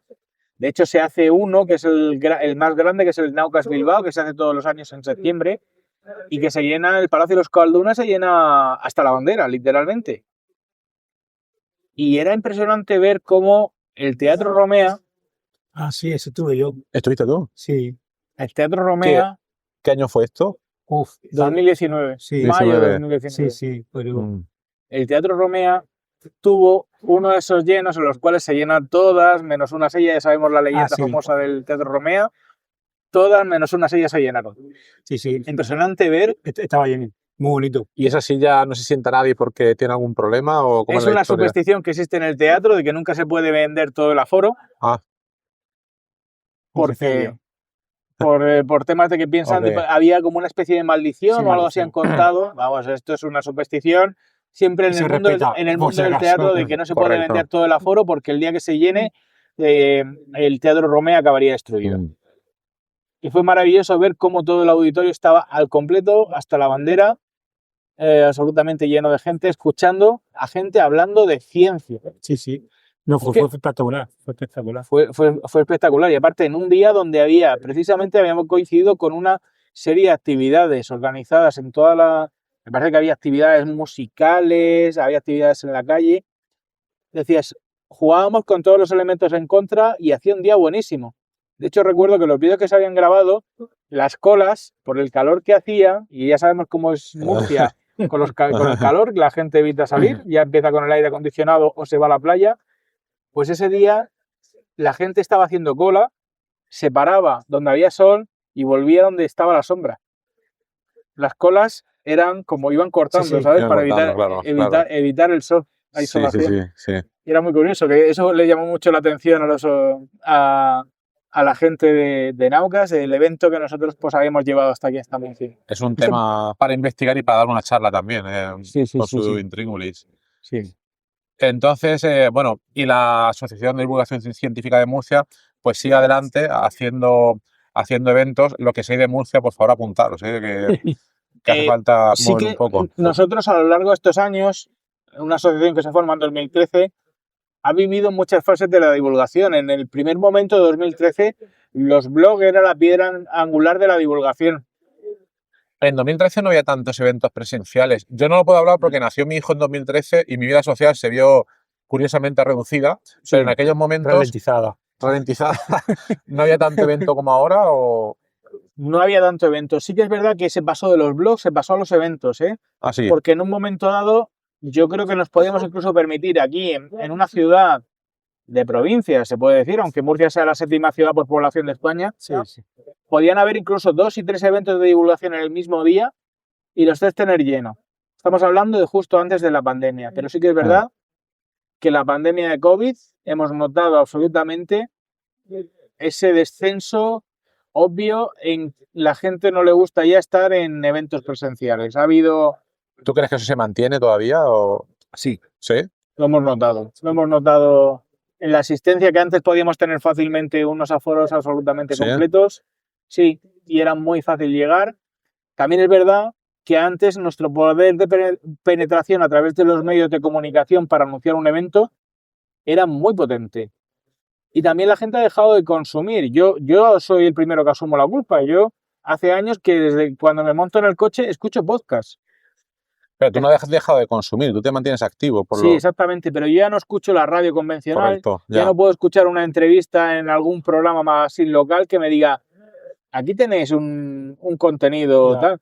Y de hecho mucha gente que acude a los eventos que seguimos organizando, no hemos dejado de organizar, es que no nos habíamos enterado. Nos hemos enterado porque alguien en Twitter, y ni siquiera ya en Twitter, alguien en Instagram o en TikTok ha mencionado, oye, y el martes voy a estar o el miércoles voy a estar con este conocido divulgador en un evento organizado por la Asociación de Divulgación Científica. Ha cambiado la estructura en la cual consumíamos divulgación hace 10 años con respecto a ahora. Totalmente. Ha cambiado absolutamente. Sí, el canal de comunicación o divulgación ha cambiado. Ahora son Afecta podcasts. quizá otro Instagram, Twitter. Ahora podcast TikTok. es el formato que soporta Sí, la estructura de un contenido A demanda. un contenido a demanda intenso donde puedas profundizar sobre un tema, pero sobre todo las píldoras de 1 minuto, 30 TikTok. segundos, tipo TikTok. TikTok o Instagram, es el Yo me elemento. entero muchas veces de noticias, como dice mi mujer, por TikTok. Así. Ha pasado estas cosas y yo, ¿cómo? Y O ya sea, se ve en TikTok. En lugar de Ojo, un seguir... terremoto, noticias de que no es terremoto, no sé qué. Hace poco también fue así, en Amsterdam, salió un hombre, digo, pero Y tenemos fue a- en TikTok, digo, ojo, Claro. por ahí la línea de Y tenemos a penetración. conocidos divulgadores que están ya trabajando en ese sentido, como Javier Santolaya o demás, que son Sí. personas que han conocido las diferentes etapas y se están adaptando muy bien a ese nuevo formato, de que entran y te dan una píldora de 1 minuto, pum, pum, pum, pum, dándote esa información. Está bien. A mí me parece bien como medio de entrada para que mucha gente, por ejemplo, yo no sigo actualmente ni TikTok e Instagram, aunque he hecho intentos de publicar cosas y tal, pero actualmente no lo sigo. A mí me parece bien porque hay gente que se mete y ve algo que le llama la atención y entonces a lo mejor clica y se va al vídeo en YouTube o al podcast largo y lo escucha y a lo mejor sin este medio pues no hubiera conocido ese tipo de cosas. Sí, Pero para mí el problema es lo que voy a decir es de viejos, pero el problema es la gente muy joven, por ejemplo mis hijos, que solo ven el scroll infinito y están viendo este tipo de cosas, entonces se quedan solo en el trozo, pasan de un trozo a otro y no llegan a la profundidad. Entonces, mi duda es, espero que vaya a seguir existiendo el medio más largo de consumo de conocimiento, ya sea el podcast o el vídeo tal, está la cosa por ver. No sé Lo si veo lo vamos a difícil. dividir entre viejos y jóvenes. lo veo difícil. Pero Lo yo, veo difícil. yo creo que al final el algoritmo que va El algoritmo detrás es de todas sabio. estas aplicaciones te va generando el consumo que tú acabas de ver. Sí, A mí me ha pasado que alguna vez, por lo que sea, me han llamado por teléfono, me han llamado de otro sitio y he dejado un vídeo puesto, a lo mejor que no tiene nada que ver con algo y piensa que como lo he visto 3 o 4 veces, ese contenido me interesa. Tuve la mala suerte, me pasó que era por lo visto de estas doctores de estas de las que hacen tratamientos contra el acné ajá. y durante un par de semanas no paraban de salirme vídeos contra Claro. el acné porque se me había quedado el vídeo Sí. mientras había ido a abrir la puerta o a preguntarle a alguien. Entonces, el algoritmo fortalece eso y al final si tú acabas consumiendo un determinado tipo de contenido, al final te va haciendo que profundices en ese contenido y te va a mostrar cada vez más, porque lo que ellas quieren es retención para eso. Y lo que premian, obviamente, el algoritmo está premiando vídeos donde el contenido sea rápido, de menos de 1 minuto y demás. Es el formato que la gente demanda. Luego tienes otras plataformas tipo YouTube, tipo tal, donde puedes llevar un contenido diferente, algo más largo, algo que lo saborees más tranquilo. El contenido, por así decirlo, de calidad, el contenido exclusivo, el que a ti te interesa, el que te hace sentirte bien y que estás escuchando y que tú al mismo tiempo estás pensando en yo haría esto, yo haría lo otro. Pensáis el mismo contenido, nosotros que somos, bueno, voy a hablar de mi viejo, un contenido largo quiere decir algo que dure una hora, de un contenido que te interese, ¿dónde preferís consumirlo? ¿Solo audio o audio más vídeo? No, pero aquí te voy a hacer una reflexión. ¿Algunos leen la prensa en papel? Yo no. Pues es Yo ese no. cambio. Es verdad, es un Que cambio. era porque nuestros padres o abuelos, pues muchas veces voy a tomar un café y veo a gente que está leyendo el periódico. Nosotros vamos al móvil. Ese es el cambio generacional que tenemos que asumir. Totalmente. O hemos dirigido. Yo creo que muchas veces lo hemos dirigido en el consumo. Pues aquí te va a pasar igual. Totalmente. Es decir, la gente ya está acostumbrada a ese minutillo. Y si pone minuto y 5 minutos, ya no quiere. Yo un contenido de calidad, he hecho esta reflexión mientras estabas hablando, me estoy dando cuenta que lo consumo principalmente en audio. ¿Por qué? Porque lo que me interesa es la conversación, es lo que se está oyendo. Y lo prefiero escuchar en audio. A lo mejor quizá escucho podcasts que jamás vería. Y escucho diferentes tipos de podcast, no solamente de divulgación, también de humor, de tal, me gusta, pero cuando quiero prestar atención Así. al contenido largo, me gusta escucharlo. ¿Por qué? Porque puedo estar haciendo otras cosas, pero centrado y escuchando. No necesito que la imagen me distraiga de eso. También es verdad que hay una costumbre, que como comentábamos antes fuera de micro, de cada vez más los podcasts son también videopodcasts y Totalmente. priorizan la imagen sobre lo que se está hablando. Y entonces a veces tiene la sensación el espectador y sobre todo el oyente de quedarse fuera, porque de repente oyes un silencio y dices, ¿qué está pasando? Porque no es un silencio reflexivo, ni es un silencio que tú puedas interpretar, es un silencio de ha pasado algo, el cómico ha hecho algún gesto que nadie ha pillado, Totalmente. o el divulgador ha hecho un corazón con las manos y no nos hemos dado cuenta. Eso en realidad, bueno, estaba pensando en la definición de podcast. Podcast es play on demand cast. Es algo a la demanda. Puede ser audio o puede ser vídeo. El origen antiguo es únicamente audio. A mí lo que me ha pasado, compartiendo con lo que comentabas tú, es que hay ciertos podcasts que sigo desde hace muchísimo tiempo solo en audio y alguna vez me ha dado por verlo en vídeo y realmente me distrae porque me pongo a ver las caras de la gente. Entonces, cuando la conversación es una conversación centrada en audio, tal. Otra cosa es que sea que utilizan vídeos o algo, pero entonces ya no es un podcast. Bueno, esto tiene mucha discusión. Y además que nosotros estamos grabando en vídeo ahora mismo también, porque también queda un poco por el mismo esfuerzo, tal. Pero está habiendo tanto cambio de formato y a lo que comentábamos anteriormente, entonces yo tengo la curiosidad cómo hacer, por lo que comentabas tú, de que, por ejemplo, la asociación de la ADC Murcia, ¿no? Organiza un evento, todas las complicaciones que hay para que el mensaje llegue a la gente. Es complicado. ADC Murcia tiene una lista de correo que se puede poner luego en la nota del programa para que la gente la quiera seguir. También la página para que la gente que se quiera apuntar, haceos socios que estéis en Murcia, hombre. Pero es muy complicado porque puedes tener un evento de puta madre, si se me permite decirlo en este podcast. Sí. ¿Cómo haces que le llegue a la gente el tema, no? Tú puedes comentarlo en tus redes sociales, en tus cosas, pero es difícil que le llegue a todo el mundo. Por vuestra experiencia, ¿cuál es la mejor? Ha cambiado. Obviamente antes podíamos lanzar una nota de prensa al diario de referencia, aquí en la región de Murcia, a las emisoras principales, y sabíamos que si lo lanzábamos tal día, dando un par de días de margen para que la gente corriera un poquito el boca a boca, podíamos tener fácilmente un evento, y nos ha llegado a ocurrir que un evento planificado un martes, un viernes tenía una audiencia brutal. O sea, estábamos hablando de martes, oye, vamos a hacer esto, lanzamos una nota de prensa, sí, si sale mañana sabemos que jueves, viernes se crea un poco la burbuja y tenemos esa capacidad de penetración para llegar y tener un lleno absoluto. Hoy en día eso no te sirve absolutamente de nada. Yo recuerdo... ¿Y hacéis algo vosotros? ¿Que si hacemos algo? Sí, me refiero a la hora de dar ese conocimiento, esa publicación, ¿cómo lo hacéis? Es decir, la radio, la televisión, periódico, redes Todo, sociales. intentan todo, ¿no? Ahora ya vamos a todo. Obviamente estamos en una fase en la cual tenemos un público que es fiel a su lista de correo, fiel a cosas que son antiguas, el post en el blog oficial, la web oficial de tal, pero estamos experimentando a ver cuál es el formato que penetra más, que nos genera que la gente llegue. Que si canal de WhatsApp, canal de TikTok, Instagram y demás, al final una historia puede tener un éxito. ¿Qué funciona mejor ahora mismo? ¿Qué funciona mejor? ¿La lista de correo de toda la vida?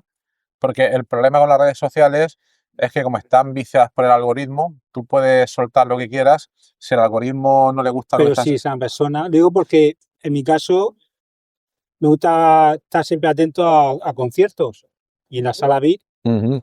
por lo que sea en Instagram, me jodí una vez y cada X tiempo ¡pum!, me sale el mensajito. Concierto tardía de este grupo. No me gusta.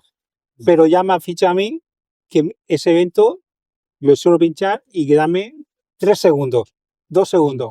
Sí. A lo mejor ese canal, obviamente no todo público, pero los fieles que más o menos quieran, 2.000, 3.000 personas, pues al final sabes que siempre va como el correo. Van a ver Sí. esa noticia. Al final yo creo, y es una cosa que todavía no estamos desarrollando mucho, pero sí que es una idea que llevo.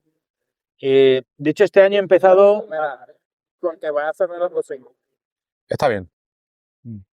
De hecho, retomando, bueno, de hecho yo diría que hay un formato que creo que es el que impera sobre todo hoy en día y es el tema de dar píldoras, Entonces al final, si tú das una píldora de contenido, y es verdad que la asociación durante los eventos ha hecho muchísimo, próximamente a lo largo de este año he decidido que toda una serie de vídeos que teníamos almacenados y que por tiempo no habíamos podido editar, lo vamos a ir lanzando. Y luego lo que quiero experimentar es, gracias a la IA, ver alguna posibilidad para que, sabes, que seleccionan los mejores clips de contenido, que hay IAs que dicen, oye, aquí se nota que la persona que está hablando hace un matiz, hace una inflexión que resulta interesante. Este contenido vamos a subirlo. Correcto. Esa pildorita de 1 minuto diciendo, sigue más contenido, tal, o no sé qué, al final acaba con el vídeo mostrándose así. La verdad que el contenido hoy en día y el cómo se presenta y esos primeros 5 segundos, tenía una discusión hace unos días con una persona que es una artista, que me decía, es que no sé qué está pasando, dice, pero yo soy un artista que se dedica al tema de la pintura y demás, dice, no sé qué pasa, que solamente me estoy encontrando con tipos que intentan ligar conmigo. Dice, tengo ha empezado hace poco relativamente, dice, tengo sí, estoy creciendo muchos seguidores, 2.000, 3.000. Yo claro, digo, pero es que tú lo que no estás mostrando en esos primeros 5 segundos, te muestras a ti. Te estás presentando tú. Y el problema que tienes es que a lo mejor lo que necesitas es que el contenido, en este momento de alta demanda, es que lo primero que enseñes sea tu pintura. Luego ya si quieres te muestras a ti enseñando tal. Eso es claro. El algoritmo detecta, ¿qué sale ahí? Sale una persona que es morena con unos determinados rasgos y tal. Y todo esto se lo va a mostrar al tipo que está buscando que se quede detenido durante 5 segundos en personas morenas de una determinada rango de edad. Y esa retención, el algoritmo lo multiplica más. Aquí la gente se para, esto es interesante, lo multiplica más, eso se hace viral, por decirlo de alguna manera, y ahí tienes eso. Sí, es un tema. Pero eso, también comentaros cómo es el tema de los eventos presenciales. Bueno, es que volvemos un poco a lo mismo, ¿no? Tú puedes organizar unos eventos presenciales maravillosos, pero si no los anuncias de manera que lleguen a toda la gente, ese es el problema. Los puedes anunciar con lo que comentábamos, haciendo clips, haciendo cosas virales, pero no es una cosa obvia y el algoritmo va cambiando tanto que a ver por dónde tira cada uno, ¿no? Entonces es complicado. Sí, llega el momento en el que el algoritmo te dice, te hemos apoyado durante mucho tiempo, Claro. pero ahora es el momento en el que pases a una cuenta premium y demás y dices, oye, yo esto lo estoy Exacto. haciendo por amor a la divulgación, pero no me puedes Claro, incurrir claro. a que yo esté pagando por esto cuando yo no estoy recibiendo ningún revenue, no estoy recibiendo ninguna ventaja por parte de todo esto. Sí, pero el algoritmo es el algoritmo. Son empresas que están destinadas a ganar.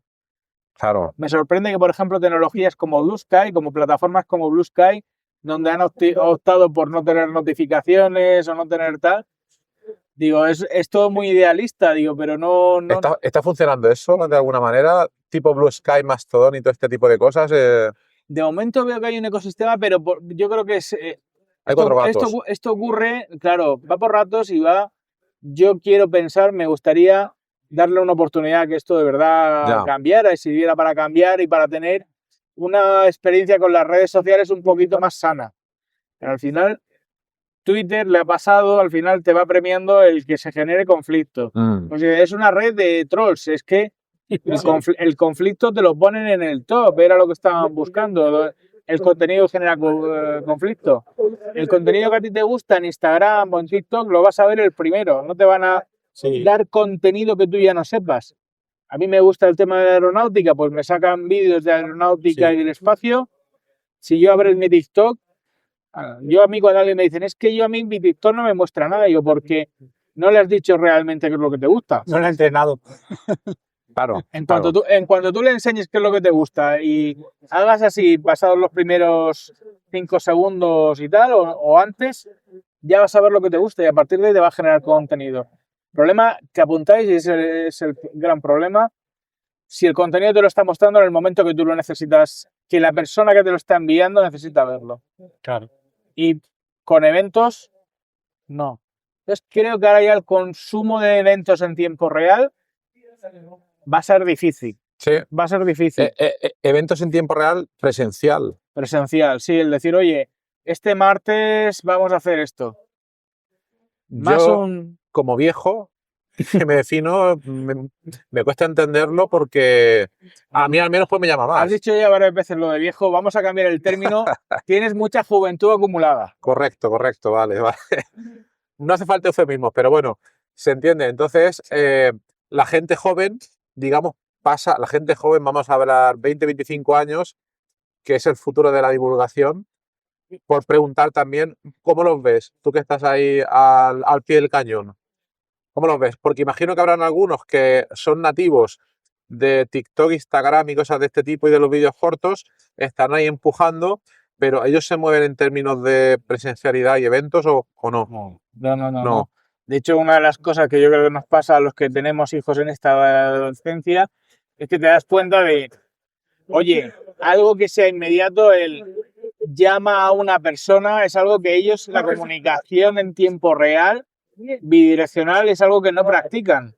Que no practican. Que no practican. Vale, ya. Pero es claro. algo que lo hemos comentado Ya. todos los que somos padres en esta de adolescencia, cuando ves que están formando la personalidad, te das cuenta que le dices, oye, vas a ir, por ejemplo, un caso concreto que me ha pasado hoy. Decirle a mi hija, me dice mi hija, papá, me voy a ir con una compañera, me voy a ir hasta sus extraescolares. ¿Vale? Perfecto. Avisa a la amiga con la que te sueles ir normalmente que hoy te vas con otra. Ah, sí, le mando un WhatsApp y digo, pero si te vas en 5 minutos. Si esa persona no lo lee en los próximos 5 minutos, tal, digo, tienes que llamarla. Digo, claro. Llámala para tener eso. Las personas de hoy en día, los jóvenes de hoy en día, no se han formado en comunicación bidireccional, en interacciones bidireccionales unos a otros. Y eso es algo que se está perdiendo. Sí. Eso es algo que es terrible, porque el que lo pierde, si pierdes esas habilidades interpersonales de dirigirte a alguien, vamos a perder. ¿A dónde nos movemos, no? ¿A dónde va el mundo con ese tipo de cosas? No. Y el problema es que si quedan 3 o 4 que sean lo suficientemente hábiles, van a ser muy persuasivos. Eso va a ser lo del project management. Y más, y más. Sí. Ese es el tema, que habrá 3 o 4 que digan, oye, yo soy capaz de tocarte así en el brazo y saber que eso es una...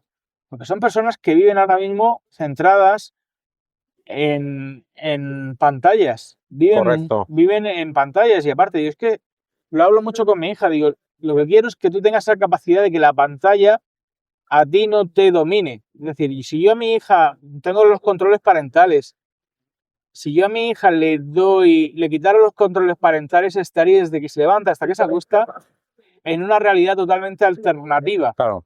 De consumo rápido y adictivo. Entonces, en este momento en el que a muchos se les está formando su personalidad y la plasticidad cerebral es tremenda, si en ese momento no fijas tú las ideas de su comportamiento de cara al futuro, me vas a encontrar en un problema. Y ojo, es complicado. Yo me considero una persona que tiene una cultura global, bastante... No me quiero considerar una persona, pero sí que me gusta cultivar todos los aspectos de culturales y científicos y demás, y me gusta hablar de todo. Siempre he sido una persona que me gusta tener unas miras muy amplias. Intento transmitirlo eso a mis hijas. Uno lo intenta todo. Otra Sí. cosa ya es lo que pasa luego, pero hay que intentarlo. Pero si todo lo van a centralizar en especialización, en rapidez, contenidos rápidos, muy, muy subjetivos, muy Lo que pasa es centrados... que aquí hay un factor que tú puedes controlar y otro no puedes controlar, que es la sociedad. Es decir, tu hija luego sale de tu entorno y se rodea de sus amigos, su entorno. Si este entorno, su interacción es otro, se va a ver desplazada. Entonces al final también se ve arrastrada a interactuar por WhatsApp, a no llamar, a hacer otro tipo de actitudes que tú lo estás potenciando. Entonces va a haber un conflicto, es decir, ¿qué hago al final? ¿A mi padre o a la sociedad?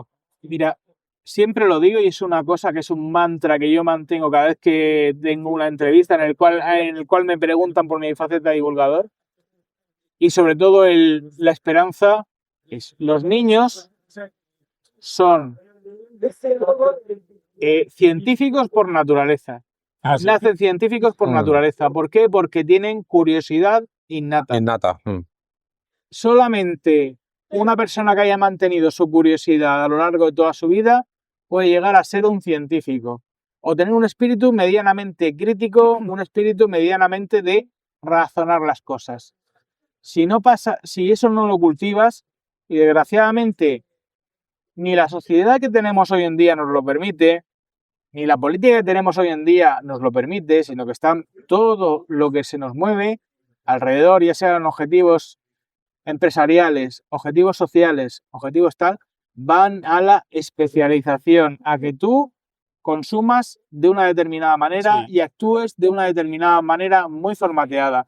Y no quiero ser una persona que tenga una visión negativa. Yo creo que sí, que al final en nuestra sociedad habrán científicos muy brillantes en los próximos años, Sí. y habrán gente muy brillante en los próximos años. El problema es que cada vez esa sociedad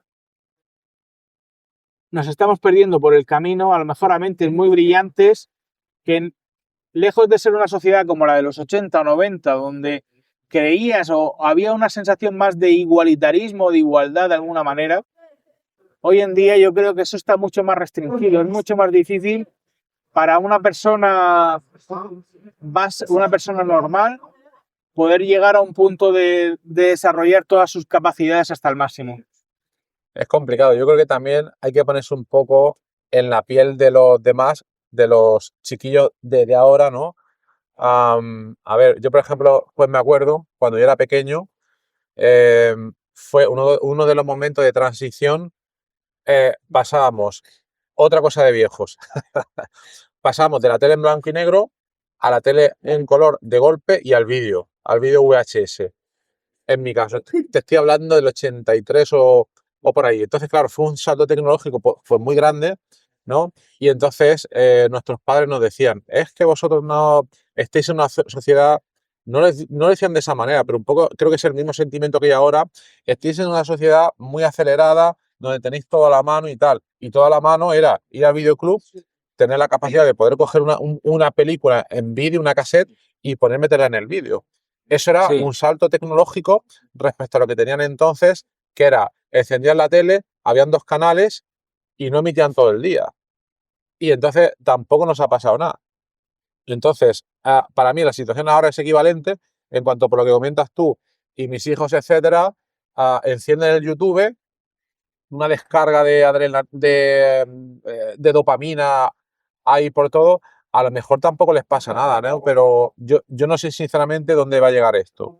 Pero bueno. No, a ver, por eso digo que también no quiero ser negativo, no quiero transmitir una sensación negativa, sino simplemente estoy viendo la evolución de la sociedad. Como esas red flags, esas red flags que estamos viendo en este momento. Bueno, al final la sociedad evoluciona en su conjunto. Lo que sí que creo es que no existe por parte de las instituciones ni por parte de ninguna de estas empresas que organizan estas plataformas interés en revertir la situación, sino que se quieren alimentar Es un de, negocio. de darle la dopamina y darle el Claro, mensaje rápido. Por eso han claro. surgido determinadas ideologías políticas que estamos viendo por todo el mundo. No quiero decir aquí, ni en Murcia, ni en España, en todo el mundo. Ideologías políticas que apuestan por el contenido, por el mensaje rápido que se puede distribuir en TikTok, en redes sociales, porque es lo que te va a dar nuevas visualizaciones. Está claro, está claro. ¿Quién ha comprado o quién compró hace 3 años una de las mayores redes sociales de todo el mundo y que ahora mismo también nos podemos meter en temas del espacio con él, ¿no? Entonces, ese tipo de personas son por lo que van a tener el poder ahora mismo. Pero bueno, vamos a ser positivos y volviendo al tema de la divulgación y tal, si hay gente joven escuchando este episodio de podcast, ¿qué les sugerirías de cara a que se metan en el mundo de la divulgación y que continúen un poco en esa brecha? Que lo hagan obviamente a su manera con sus herramientas, con lo que hay a día de hoy. Sí. ¿Qué les sugerirías a ellos o a ellas? Sí, absolutamente voy muy en la línea de lo que estabas tú apuntando. Es decir, que usen absolutamente todas las herramientas que tienen hoy a disposición, que piensen hoy en día que básicamente van a encontrar el espectador casual, el que le va a seguir el contenido de manera casual, y es al final le tienes que dar la pildorita, el decir, hoy te dejo aquí esta semillita, y quizá el día de mañana me vuelvas a ver otra vez en otro vídeo, te acuerdes, te haya gustado este contenido, y vuelvas otra vez sobre él, y poco a poco acabes captando a esta persona de una manera orgánica, de una manera natural, la vayas consiguiendo captar hacia tus redes, hacia tu interés de conocimiento. Y luego al mismo tiempo es importante, si tú quieres ser divulgador, antes todo era muy fácil, mandabas un mensaje en Twitter, ese era tu lema, claro. con el cual atraías a la gente hacia tu blog o hacia tu podcast en los últimos años. Pues, oye, genera un contenido un poquito más premium para la gente. Y ese contenido premium viene a ser, al final no deja de ser lo que ya conocíamos siempre, que es una charla, ir a un instituto y ver a estos alumnos y de repente decir, oye, que me ha pasado, he ido muchas veces a institutos y oye, no está todo perdido, esta gente, No, hay gente muy buena. estos niños apuntan maneras, ¿sabes? Son Exacto. bastante buenos y de hecho en algunas charlas de divulgación las mejores preguntas, pero las mejores las han hecho gente de secundaria, ni siquiera gente de nivel universitario. No, de repente dices, ¡buah! Es que también creo que tiene que ser una pasada, chiquillos acostumbrados a ver pantallas, le viene una persona de carne y hueso a contarles cosas, es un formato que no conocen. Sí. Entonces les tiene que resultar un poco sorprendente también. Sí, pues ese es el tema. Al final, un equilibrio entre, y no es algo que a nosotros nos parezca tan raro, lo hacíamos con Twitter, solamente que ha cambiado la plataforma y el formato en el que se hace. Sí. Twitter para captar a un adepto, una persona nueva que no conoce tu mensaje y empieza a conocerlo a través de una red social donde el mensaje es cortito, y una red más amplia, que sea un podcast, que sea una plataforma de streaming de vídeo y demás, donde tú le des un contenido interesante, algo que le haga mascar, que mientras está yendo en el metro o en el coche de camino a algún sitio o en el autobús, camino a la universidad. Eso es. Muy bien, pues muchas gracias Fernando y Juan Carlos. Pienso que ha sido una conversación muy interesante. Hemos aprendido mucho sobre, digamos, astronomía, project management, cosas de viejos, por mi parte, tal. Y bueno, yo creo que sobre todo, enlazando con lo último que estábamos comentando, vamos a animar a la gente que independientemente de cuál sea vuestra edad, que sigáis en el mundo de la divulgación, que se os motiva todo cualquier tipo de ciencia o tecnología. Y yo creo que una cosa muy importante, cometemos un problema. Hemos cometido un problema a lo largo de toda esta charla porque estamos hablando de divulgación de la ciencia. Y yo creo que lo que hay que hablar es divulgación del conocimiento porque también está la divulgación de las humanidades, que es un tema que está un poco lastrado y que no se comenta y tal. Entonces yo creo que lo que se debe divulgar es todo el conocimiento, etcétera, al cual hemos llegado a través de muchas luchas de civilizaciones, historias por este tipo, ¿no? Entonces, lo primero, los que estéis en Murcia o zonas limítrofes, os animo a que os apuntéis a la Asociación de Divulgación de la Ciencia en Murcia. Tendréis el enlace en la nota del programa. Y nada, hemos terminado comentando el formato del podcast, que es el que estáis escuchando ahora mismo. pero bueno, os podéis animar, hay 100.000 plataformas, 100.000 tecnologías, podéis aportar vuestro granito de arena de cualquier manera y bueno, y si tenéis más dudas sobre lo que Fernando ha contado, tendréis su dato de contacto en la nota del programa y de Juan Carlos también. Entonces, nada, muchas gracias a los dos por este Ha episodio. sido un auténtico placer compartir cervezas y Correcto. compartir pensamientos con vosotros. De verdad, encantado. Igualmente, Un placer. igualmente. Pues nada, gente, hasta la próxima y nos vemos en otro episodio en directo o en diferido o como sea.